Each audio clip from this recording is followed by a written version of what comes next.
Right, so what we are doing today, or I am doing today, Fudgy's down there doing something on the sill, having a little sleep, aren't you, Fudgy? I'm having a little snooze. A little snooze. You haven't got a microphone, so no one will be able to hear you anyway. Not in a bad way, and that was not in a bullying way either, I'd like to point out. I can swear and You can... no, you please don't. So what we're doing today is we're finally sorting the last of the wiring on this that then puts it pretty much near to being MOTable and usable. So obviously the rear white light wiring for the original body was horrific. It was bits of 7 core. So I've got a good wire coming down the chassis, which is the original Mercedes ones. What I've done is gone out in the hoard and cut the rear wire light wiring harness off another chassis cab that was in really quite nice nick. With a longer extension, obviously I cut it just behind the cab, so I've got a bit of extra there to go up to meet my junction box. So this will run the rear lights once I've zip tied it all in properly with the correct chassis clip zip tie things that I bought, instead of, because I bought those ones, cheap ones, and they were rubbish because they were about that big. These are the correct ones, 3 times the price. And then get this all sort of zooped up. I've got some side marker lights that need to go on, purposes of an MOT. And then get it all tidily installed. So reversing lights, number plate light, everything all joined up with a nice waterproof joiner box on this original piece of Mercedes wiring harness off another vehicle, joining the original one off of this vehicle. That makes any sense. Makes perfect sense to me, might not do to everyone else. But the nice thing is also that the wiring colours will be the same, so we don't have to use too many of the brain cells joining things together, because this white wiring harness colours here will match the colours on the truck, which makes life much easier for joining purposes. And then hopefully, huzzah, 10 minutes, lights, possibility of an MOT, apart from I think Timmy's stolen me side marker lights and I'm waiting for the new ones to replace the new ones that I'd already bought to turn up. So, what we've got, where's my other bit of chassis wiring harness, which is up here. So coming here, as you can see flapping around, is the original Mercedes section from the front, chop head off, because it had some horrific joiner box here. And then, so I've got, that's the truck wiring coming in. We've got a selection of nice proper chassis zip ties. We need to put a waterproof joiner box here, and then coming here, wherever it is, that one is the one we've just chopped off. So it gives us a load of length to join this to this nicely, and then put this all up here nicely, I keep saying nicely, out of the way, so that so it doesn't get caught on anything and it works correctly. So I'm going to crack on now and do that. So I've got obviously a couple of, that's the main earth for the back lights, just there. There's another earth I need to attach halfway up, and I've got to put a joiner box in, screwed to the truck, and join this lot to that lot, and make sure it doesn't get manky, wet and horrible. What I will probably do to get me run my lengths right is get all this lot run in first, so that I know what I need that end. Makes ton of sense to me, may not to everyone else.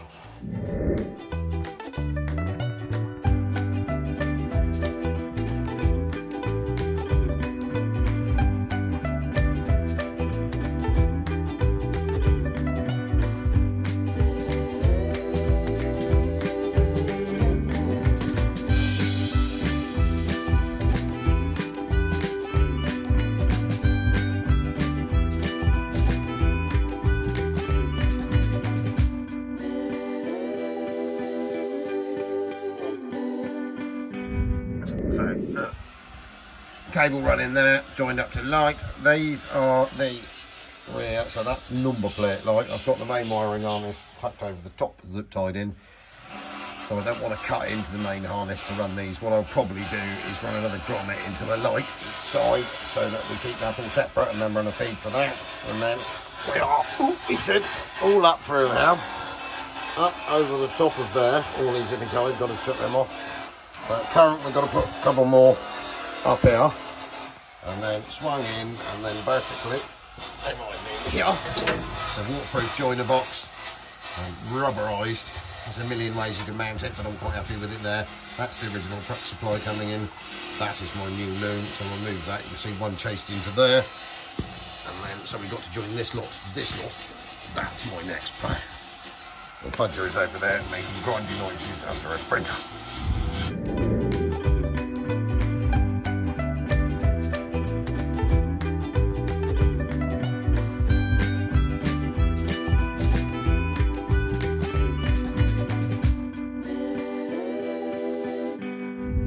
So, junction box in, got to go and find where I put the lid because I've lost that. Handy, and we did have one more bridge over than we had connections. That's fine, there's a chocolate block flopped in the back of here. So basically that's all knitted in. So now it's a matter of sorting the two side feeds out to the outer lights. There's a number plate light, putting the rear lights in, remembering which colour the wires are, and then if I swing around here without making everyone feel sick. Obviously, I don't know whether we can get down here. I've got the front side light feeds. Now, depending on how they wired this body up as to whether I've got a wire, I think, coming off over there, up there, that needs to be joined to this one. So the side lights are split normally on a Sprinter. But we'll go and work that out. And then I need to cure the fact that that bit there is looking a bit cack. So we put some anti-rust because we were going to cut this off here. So we didn't bother going too mad painting that, but now we needed it, so we're going to have to sort that stuff out there. That's fine, we'll just wax all that. Got all the underside wired up, the wires joined up. Now we've just quickly huzzard the light bulb holder in here. So basically, marker lights, side lights on the out there, all they've got a brown link wire runs between them. They come in, so that has got black and white supply coming to it. I've also teed off of it quickly here because I need to supply the LED side marker lights going up this side from this light, and then I've got a T and a wire coming over to do this little fella here, which we need to replace because he's all smashed up. So obviously indicators, brake lights. You've got three marker light bulbs on one of these, and then over this side you've got your fog lamp here, left or right depending on which country you're in, or you can have both, there's nothing illegal against it, but as long as you have to have a fog lamp on a British vehicle on the driver's side rear.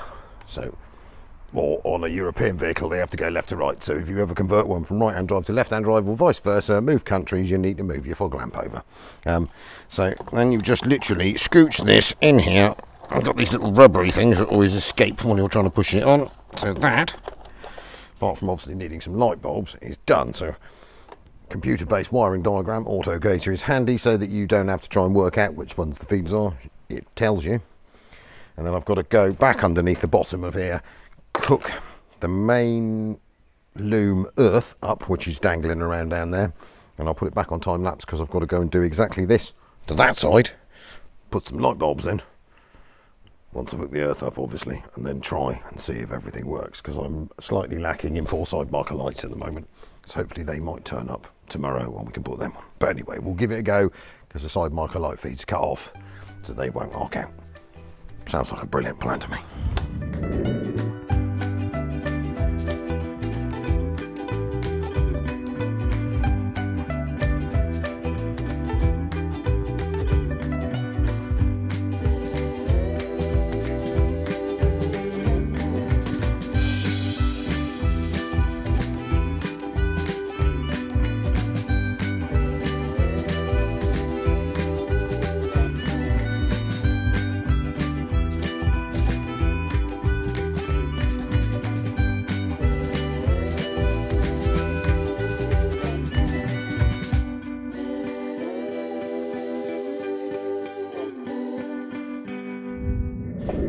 Is a full set of working rear lights. So what I'm going to do now is huzzah the rear lenses on quickly onto a bit more of the time lapses, lots of time lapses today. I will just quickly check the power feeds up the sides so that I know that me offshoots both sides work before I screw all this on. And then so we've got the fog lamp on the correct rear, we've got two reversing lights, we've got two brake lights, we've got the three running outer, like the marker lights, like your side lights, and then also we've got the indicators functioning both left and right. Marvellous.